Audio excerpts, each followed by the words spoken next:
ఒక్కసారి కొమ్మూరి గోల్డ్ కి కాల్ చేయండి. తాకట్లో ఉన్న మీ బంగారాన్ని విడిపించి మార్కెట్ ప్రైస్ కి వాళ్ళు కొనుక్కుని మిగతా డబ్బులు మీకు ఇచ్చేస్తారు. Hi, welcome to Mana TV మన కోసం. నేను మీ journalist Manoj. So Ravan remand రిపోర్ట్లు చాలా క్లియర్గా ఉంది. సో ఇతను కులాలని మతాలను రెచ్చగొట్టాడని, లేకపోతే మావోయిస్టు భావజాలాన్ని యువతలోకి తీసుకెళ్లాడని, ఇంకా సంబంధం లేకుండా రాజ్యాంగబద్ధమైన పదవిలో ఉన్న వాళ్ళని దూషించడం, ఇలాంటి కేసులు రాజద్రోహం పడింది. ఇప్పుడు రావణ్ ఫోన్ని పోలీసులు తీసుకున్నారు. దానికి సంబంధించి వాట్సాప్ చాట్ రిట్రైవ్ చేస్తున్నారు అండ్ కాల్ సిడిఆర్ కూడా తీస్తారు. మరి ఇప్పటికే అనుమానాలు ఉన్నాయి. దీని వెనకాల జగన్మోహన్ రెడ్డి గారు ఉన్నారనో, లేకపోతే Ravan friend Prakash Raj next arrest అవుతాడు, తనకు నోటీసులు ఇస్తారని చెప్పి మాట్లాడుతున్నారు. సో ఇలాంటి నేపథ్యంలో నెక్స్ట్ ఏం జరుగుతుంది మాట్లాడదాం. మనతో పాటు స్టూడియోలో యాడ్ అయ్యారు ప్రముఖ సామాజికవేత్త and senior journalist Priya Chaudhary గారు. నమస్కారం. నమస్తే మేడం, ఇప్పుడు నెక్స్ట్ ఎవరు అరెస్ట్ అయ్యే అవకాశం ఉందంటారు ఈ కేసులో? అంటే డ్రాలేయడం, తర్వాత దాన్ని ఏమంటారు, ఈ గేమ్ వద్దు, ఎవడవ్వాలో వాడే అవుతాడు. ఎవరు అయ్యే అవకాశాలు ఉన్నాయంటే ఎవరు ఎక్కువగా ఎక్కడ యూట్యూబ్లో సోషల్ మీడియాలో బాధపడిపోతున్నారో, తెర ముందుకు వస్తున్నారో, తెర ముందుకు వచ్చి వాళ్ళ బాధను ఎల్లబోసుకుంటున్నారో, జనం ముందు నిరపరాధులుగా వాళ్ళని వాళ్ళు ప్రకటించుకునేటటువంటి ప్రయత్నాలు చేస్తున్నారో అందరు ఖచ్చితంగా క్యూలో వరుసనే ఉంటారు, ఒకళ్ళ తర్వాత ఒకళ్ళు. ఇప్పటికే రిమాండ్ రిపోర్ట్లో చాలా క్లియర్గా ఉంది. సో ఇతను ఆ సంఘ విద్రోహ శక్తులుగా పాల్పడటం కావచ్చు, ఆ మావోయిస్టు భావజాలను హెడ్మా చనిపోయినప్పుడు కూడా అతన్ని ఎందుకు చంపాలి అని చెప్పి పాజిటివ్గా వీడియో చేయడం, సో వీటన్నిటిని కలిపి పెట్టారు, బాగానే ఉంది. సో ఇలాంటి నేపథ్యంలో ఇతనికి సపోర్ట్ చేసే వాళ్ళు ఎవరైతే ఉన్నారో వాళ్ళు, అంటే తన ఫోన్ లిస్ట్ ఆల్రెడీ వెళ్ళింది, సో మెసేజ్లు కావచ్చు, కాల్స్ కావచ్చు, ఇతను మాట్లాడిన గ్రూప్ కాల్స్ కావచ్చు, ఇవి మొత్తం బయటకు వస్తాయి. అండ్ అతనితో పాటు ఉన్న ఫాలోవర్స్ ఎవరైతే ఉన్నారో వాళ్ళందరూ కూడా పరారీలో ఉన్నారు. సో ఇంకా అంటే వాళ్ళ కోసం గాలింపు కొనసాగుతుంది. మరి ఇలాంటి నేపథ్యంలో వాళ్ళు కనుక వాళ్ళు కూడా దొరికితే వాళ్ళ మీద కూడా ఉప చట్టం పెట్టే అవకాశం ఉందంటారు? అంటే దాంట్లో ఉన్నటువంటి తీవ్రతను బట్టి సెక్షన్స్ అప్లై అవుతాయండి. ఇప్పుడు సపోర్ట్ చేసేటటువంటి వాళ్ళు, అలాగే ఎంకరేజ్ చేసేటటువంటి వాళ్ళు. సపోర్ట్ చేసే ఇక్కడ రెండు ఉన్నారు, ఎంకరేజ్ చేయటము, సపోర్ట్ చేయడం. సపోర్ట్ చేయడం అంటే ఇప్పుడు ఒక మర్డర్ చేయడానికి నువ్వు బయలుదేరావు, నేను కత్తిచ్చా, అది సపోర్ట్ చేయడం. ఎంకరేజ్ చేయడం, ఏసే అస్సలు నిన్ను ఎవ్వడేం బిగుతాడు రాను కానీ అని చెప్పేసి అని అనడం ఎంకరేజ్ చేయడం. రెండూ ఒకటే, రెండూ ఒకటే. దొంగలను నీళ్ళు పెట్టి ఉంటారు కదా. ఖచ్చితంగా నువ్వు దేశద్రోహం కింద ఈరోజు అందరూ వరులుతున్నారు, దేశద్రోహం పెడతారా, దేశద్రోహం పెడతారా అని. నువ్వు దేశద్రోహులతో ఫ్రెండ్షిప్ చేస్తూ, దేశద్రోహాన్ని ఎంకరేజ్ చేస్తూ, బాహాటంగా నువ్వు మాట్లాడుతూ, ఆ మాట్లాడినటువంటిది యువతని ప్రేరేపిస్తూ, యువత అంతా పోయి నక్సలిజంలో జాయిన్ అవ్వండి, నక్సలిజం అంటేనే అదొక పెద్ద దాన్ని ఏమంటారో ఒక డిగ్నిటీతోటి కూడుకున్నది అనేటటువంటి దేశ వ్యతిరేక చర్యలు చేస్తున్నటువంటి కార్యకలాపాలు చేసేటటువంటి దానికి నువ్వు యువతను ప్రోత్సహించేటట్టు నువ్వు మాట్లాడావు అని అంటే దేశం మీద యుద్ధం ప్రకటించడం, అది రాజద్రోహం కాదా? రాజద్రోహం కాదా? రాజుకి ఎదురు తిరగండి అని మాట్లాడడాన్ని రాజద్రోహం అనకి ఇంకేమంటారు వీళ్ళ భాషలో? ఇలా రాజ్యాంగం అంతా చదివేసేసి రుబ్బేసేసి లోపలికి గ్లాసులో వేసుకుని తాగేశారు కదా. మరి ఆ లోపలంతా చెత్త ఉండిపోయిందా, రాజ్యాంగం ఉండిపోయిందా? రాజ్యాంగాన్ని బయటికి తీయమనండి, చెత్త ఎందుకు వస్తున్నారు బయటికి? వీళ్ళకి బాగా తెలిసి ఉండాలి కదా రాజ్యాంగంలో ఏమున్నాయి అనేది. ఇప్పుడు దేశం మీదకి పరిపాలించేటటువంటి ఆ పెద్ద మనిషి ప్రకాష్ రాజ్ మాట్లాడుతున్నాడు కదా, యువరాజును ప్రశ్నిస్తే దేశద్రోహం రాజద్రోహం కేసు కట్టేస్తారా అని చెప్పేసి అని మాట్లాడుతున్నాడు. యువరాజును ప్రశ్నిస్తే చేయలేదు, యువరాజును వేసేద్దామంటే రాజద్రోహం అవుతుంది. యువరాజుకి ఎదురు తిరగండి అంటే రాజద్రోహం అవుతుంది. ఆ యువరాజు ఉన్నటువంటి రాజ్యంలో అల్లకల్లోలం సృష్టించటం అంటే రాజద్రోహం అవుతుంది. మీరు అదే చేశారో అదే జరిగింది. తేడా తెలుసుకోమని. మేధావులు కదా వీళ్ళందరూ. అంటే వీళ్ళకి మేధావులు అనేటటువంటి సర్టిఫికెట్ వీళ్ళకి వీళ్ళే ఇచ్చుకుంటారు. ప్రకాష్ రాజ్ మళ్ళీ 2 days నుంచి రెస్పాండ్ అవ్వట్లేదు, అంటే ఆయనకి తత్వం బోధపడింది అనుకోవచ్చు.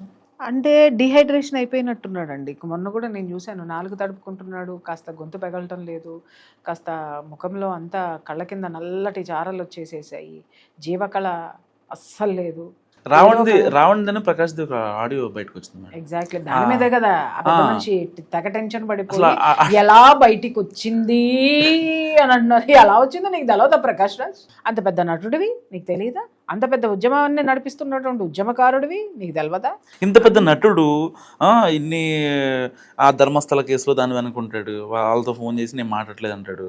ఇలాంటి అంటే చాలా సెన్సిటివ్ ఇష్యూస్ పైన చాలా క్లియర్గా కాన్ఫిడెంట్గా స్టేట్మెంట్ ఇస్తున్నటువంటి ప్రకాష్ రాజ్ మరి ఆయన చేసే ఒక ట్వీట్ రావణ్ సరిచేయాలా?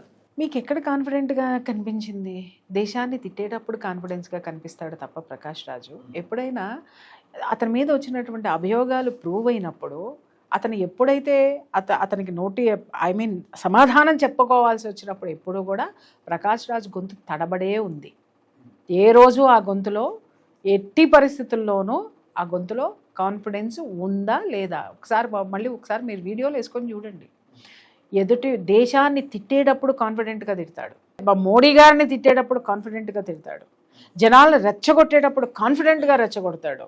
కానీ నువ్వు చేస్తున్నది ఇది అని చెప్పి క్వశ్చన్ చేసినప్పుడు, ఇతను చేసిన అరాచకాలు సాక్ష్యాలతో సహా బయటకు వచ్చినప్పుడు, అది ప్రభుత్వం చర్యలు తీసుకుంటుంది అని తెలిసిన తర్వాత ఆ వచ్చినటువంటి ఎంక్వైరీలో అతని వాయిస్ ఎలా ఉందో ఒకసారి చూడండి. కాన్ఫిడెన్స్ లేదు, కన్ఫ్యూజన్ ఉంది.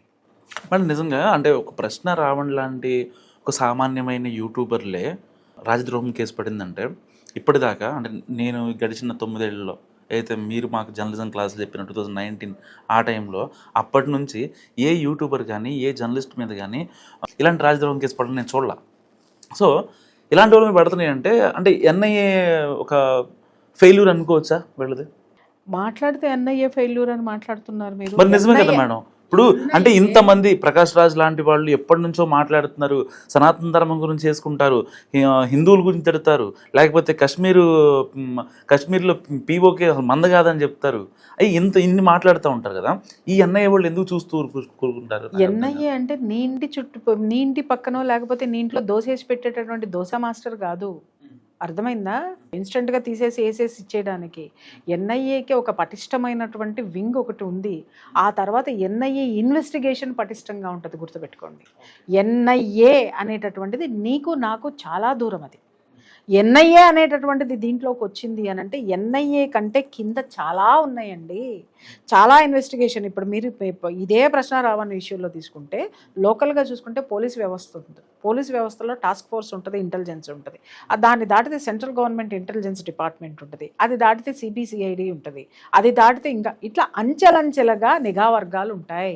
ఆ నిఘా వర్గాలన్నీ స్క్రూనిటీ చేసుకుని తర్వాతనే ఎన్ఐఏ దిగింది. అంటే ఈ నిఘా వర్గాలకి సంబంధించినటువంటి రిపోర్ట్స్, ఇన్ఫర్మేషన్స్ అది ఎంత పటిష్టంగా ఉంటాయో, వాళ్ళ యొక్క సిచ్యుయేషన్ ఎంత ఉంటుందో, ఇక్కడి నుంచి వాళ్ళు ఇన్వెస్టిగేషన్ మొదలుపెట్టి అక్కడికి వెళ్ళేసరికి ఎంత టైం పడుతుంది. అప్పుడు వాళ్ళ దగ్గర పక్కా రిపోర్ట్స్ ఉన్న తర్వాత ఎన్ఐఏ అనేటటువంటిది మీకు ఒక్కసారి స్టెప్ ఇన్ టు దట్ ఎవ్వడు వెనక్కి వెళ్ళిన సందర్భాలు లేవు. ఎన్ఐఏ ఫెయిల్ అయింది అని అంటే అరే ఎప్పుడు చూసినా అంటే ఈ దిక్కుమాలని యూట్యూబర్లు అందరూ జర్నలిస్టులను ముసిగేసుకున్నటువంటి ఈ పైచి ఉన్న కమ్యూనికేషన్ భావజాలాలు మీకు కూడా అంతినట్టున్నాయే. కనీసం మా క్లాసులు విన్న తర్వాత అయినా మీరు రియలైజ్ కాలేదు. కాదమ్మా, 2900 కేజీల ఆర్డీఎక్స్ పట్టుకుంటే ఎన్ని ప్రాణాలు సేవ్ చేసిందో ఎవడు మాట్లాడు. అంటే ఢిల్లీలో ఒక పేలుడు రాగానే ఎన్ఐఏ ఫెయిల్యూర్ అని మాట్లాడతారు. 2900 ఆర్డీఎక్స్ పట్టుకోవడానికి ఎంత స్కెచ్, ఎంత డీప్ అనాలిసిస్, దాంట్లో ఎంత ఇన్వెస్టిగేషన్ ఉండాలి, ఎంతమంది ప్రాణాలను కాపాడినటువంటి ఎన్ఐఏ నీకు నాకు చెప్పి మెల్లో బోర్డు వేసుకుని తిరుగుతుందా వచ్చి I'm going to make this investigation so and so place, నువ్వు కూడా రా, నిన్ను మనోజ్ రా అని చెప్పి తీసుకెళ్తుందా? మరి ఏదో మాటలు ఎందుకు మాట్లాడతారు మీరు? NIA failure. అరే 135 కోట్ల జనాభాలో ఎవడు ఏం చేస్తున్నాడో ఒక వింగ్ కనిపెట్టడానికి ఇట్ టేక్స్ టైం అండి. అలాగే మాట్లాడితే గుడ్డగాల్చి మీదేయడం అనేది ఈ జాతి జనాలకి నేర్పింది. జనాలు కూడా అదే మాట్లాడుతున్నారు. ముందు వాస్తవాలు తెలుసుకోవడం నేర్చుకోండి. అరే ఇదంతా ఎందుకండి? కాంగ్రెస్ గవర్నమెంట్లో ఎన్ని బాంబు పేలుళ్ళు జరిగినాయి, ఎన్ని విధ్వంసకరమైనటువంటి ఉగ్రవాద కుట్రలు జరిగినాయి, ఉగ్రవాద చర్యలు జరిగినాయో, ఒకసారి ఉగ్రవాద దాడులు జరిగినాయో లిస్ట్ తీయండి. బీజేపీ వచ్చిన తర్వాత ఎన్ని జరిగినాయో లిస్ట్ తీయండి. ఎందుకు మాట్లాడరు మీరు? ఎందుకు మాట్లాడరు? ఇంకొక విషయం ఏంటి అనంటే ఆ పహల్గామ్ ఇష్యూ అప్పుడు కూడా అదే మాట్లాడుతున్నారు. ఏంటి అనంటే వాడు ధర్మం అడిగి చంపినాడు, దాని గురించి ఎవడు మాట్లాడు. నిఘా వర్గాలు ఫెయిల్యూర్ అంటే పక్కదోవ పట్టించడం విషయం. నిఘా వర్గాలు ఫెయిల్యూర్. ఆ తర్వాత మరి నిఘా వర్గాలు 10 రోజుల్లో లేపవతలు పారేసినాయి కదా అందరినీ. అంటే ఉగ్రవాది ఎక్కడి నుంచి వచ్చాడు? పాకిస్తాన్ నుంచి రాలా, ఇక్కడ లోపల నుంచే ఉగ్రవాదులు పుడుతున్నారు. నీ ఇంటి పక్కన ఉన్నాడు, నీ ఇంట్లో, నీ ఇంటి దొంగని ఈశ్వరుడైనా పట్టలేడు. కానీ మన ఎన్ఐఏ ఎప్పుడో కొద్దిగా లేట్ అయినా కూడా ఖచ్చితంగా పర్ఫెక్ట్గా పనిచేస్తుంది. లేటు ఏమండి, ఆ వ్యవస్థలో నువ్వు లేవు, నేను లేను. అది ఎంత పటిష్టంగా ఉంటుందో మాలాంటి వాళ్ళకి తెలుసు. దాని ఇన్వెస్టిగేషన్ ఎలా ఉంటుందో కూడా తెలుసు. మనం కూర్చొని ఫెయిల్యూర్స్ గురించి మాట్లాడడం అనేటటువంటిది హాస్యాస్పదం. ముందు ఫెయిల్యూర్ అని మాట్లాడేటటువంటి వాడు ఒక్కసారి డేటా బయటికి తీసి మాట్లాడమని చెప్పండి. ఎన్ఐఏ ఎన్నిటిని నరకెట్టింది, ఎన్ని లక్షల మంది ప్రాణాలు కాపాడింది, 2900 కేజీల ఆర్డిఎక్స్ని పట్టుకుందంటే ఒక కేజీ ఆర్డిఎక్స్ ఎంతమంది ప్రాణాలు తీస్తుందో తీయండి. ఎన్ని వేల మందిని కాపాడినట్టు. అలాగే రెసిన్ కనుక తీసుకొని వెళ్ళి కుంభమేళాలో ఆ వాటర్లో కలిపేస్తేనో, లేకపోతే ఇంకెక్కడన్నానో, తర్వాత మన సమ్మక్క సారలమ్మ జాతరలో కలిపేస్తేనో, వాటర్లో కలిపేస్తేనో ఏంటి పరిస్థితి? ఎన్ని లక్షల మంది ప్రాణాలను కాపాడినట్టు. దాని గురించి ఎందుకు మాట్లాడరు? ఎన్ఐఏ గొప్పదని చప్పట్లు ఏ రోజు ఎవడో కొట్టడు, కానీ ఎన్ఐఏ ఫెయిల్యూర్. అరే కానిస్టేబుల్ అవ్వడానికి నీకు తాహత లేదు కానీ నువ్వు ఎన్ఐఏని విమర్శిస్తావా? ఉండొచ్చు. ఇప్పుడు నేను అక్కడ దేశ భద్రత విషయంలో మైనస్లు ఉండవా అంటే ఖచ్చితంగా ఉంటాయి. కానీ అన్ని మైనస్ల కింద చూపించడం అనేటటువంటిది కరెక్ట్ కాదు. కొన్నిట్లకి కొంత ప్రాసెస్ ఉంటుంది. ఇప్పుడు రెడీమేడ్ చపాతీ తెస్తే 5 నిమిషాల్లో నీకు చపాతీ ఉంటుంది. అదే చపాతీ పిండి తెచ్చుకొని కలిపి నువ్వు రొట్టెలు చేసుకోవడానికి ఎంత టైం పడుతుంది?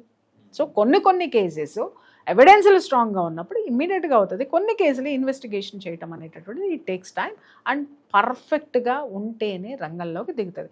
ఇప్పుడు నువ్వు మాట్లాడావు సో కాల్డ్ యూట్యూబర్స్ అని. వాళ్ళు యూట్యూబర్స్ కాదు, దే ఆర్ నాట్ యూట్యూబర్. వాళ్ళు దేశానికి సంబంధించిన దేశద్రోహులు, ఉగ్రవాదులు యూట్యూబర్స్ రూపంలో ఉన్నారు. ఇప్పుడు వీళ్ళందరి చరిత్రలో ఎన్ఐఏ దగ్గర ఉన్నది. ఆల్రెడీ ఒక్కొక్కళ్ళ కాళ్ళలో వణుకొస్తుంది, ఒక్కొక్కడి కాళ్ళల్లో వణుకొస్తుంది. ఇవన్నీ మేకపోత గాంభీర్యాలు. స్క్రీన్ మీద కూర్చొని నించొని కొట్టడాలు. ఇటు ప్రశ్నారావాన్ని అరెస్ట్ చేసినటువంటి వాళ్ళందరూ దేశద్రోహాలని ఒకడు మాట్లాడతాడు. అర్బన్ నక్సల్స్ అని సెల్ఫ్ డిక్లరేషన్ చేసుకుంటారు. చేయండి, అలాగే చేయండి. ఎవరిని చూసుకొని, ఏ డబ్బు చూసుకొని, ఏ మూటలకి చూసుకొని, ఏ ముల్లాలను చూసుకొని మీరు ఇది చేస్తున్నారో రేపు పొద్దున ఇంతకి 10 రెట్లు మీరు అనుభవిస్తారు. ఇప్పటికే నేను చెప్తున్నాను కదా, ఈ ప్రకాష్ రాజ్ అనేటటువంటి వాడు, ఈ తులసి చంద్ అనేటటువంటిది, ఆ తర్వాత వీళ్ళ గ్యాంగ్లు ఏవైతే ఉన్నాయో అర్బన్ నక్సలైట్లు, బొంగు భోషాణాన్ని, పిల్లి బిత్తిరికాయలు అందరినీ వేసుకొని తిరుగుతున్నారు కదా. నేను చెప్తున్నాను వీళ్ళందరూ కూడా తిరిగి నక్సలిజాన్ని పునరుద్ధరించడానికి వీళ్ళు చేస్తున్నటువంటి చేష్టలు ఇవన్నీ కూడా. అంత పెద్ద నక్సలిజాన్నే తొక్కవతల బారేసినటువంటి మన అమిత్ షాకి వీళ్ళని తొక్కేయడం ఎంతసేపు అండి? సో జాగ్రత్త. చట్టపరిధిలో మీరున్నారు, ఇన్వెస్టిగేషన్ దీంట్లో ఉన్నారు. ఎవడో వస్తాడు గాల్లో నుంచి, మేము యూకే పారిపోతాము, యూఎస్ పారిపోతాము, అమెరికా వచ్చేస్తుందో, ఇంకెవడో వస్తాడు, లేదా ఇక్కడ ఉన్నాడు ఆర్డీఎక్స్ బాంబు పెట్టి లేపేస్తాడు మా జోలికి వస్తే అని అనుకోకండి. మీ దగ్గర ఆర్డీఎక్స్ బాంబులు ఉంటే పట్టుకునేవాడు అక్కడ ఉన్నాడు, తొక్కదీసేవాడు అక్కడ ఉన్నాడు. మర్చిపోవద్దు. వీళ్ళు కూడా ఏంటంటే కొన్ని ప్రలోభాలకి లోబడి, అలాగే లీడర్లం అయిపోదామని చెప్పేసి ఒక అరుంధతి రాయలం అయిపోదాం అనుకుంటే కుదరదు. రేపు పొద్దున అరుంధతి రాయ్ కూడా ఏ మూల్యం చెల్లించాలో ఖచ్చితంగా చెల్లిస్తుంది, మీరు చూస్తారు. కర్మ అనేది వెంటాడుతూనే ఉంటుంది డెఫినెట్గా. Thank you madam. Thank you. So ఇది ప్రియచంద్ర గారి అనాలిసిస్. మీరేమనుకుంటున్నారో మస్ట్ కామెంట్ చేయండి. చూస్తూనే ఉండండి మనం టీవీ.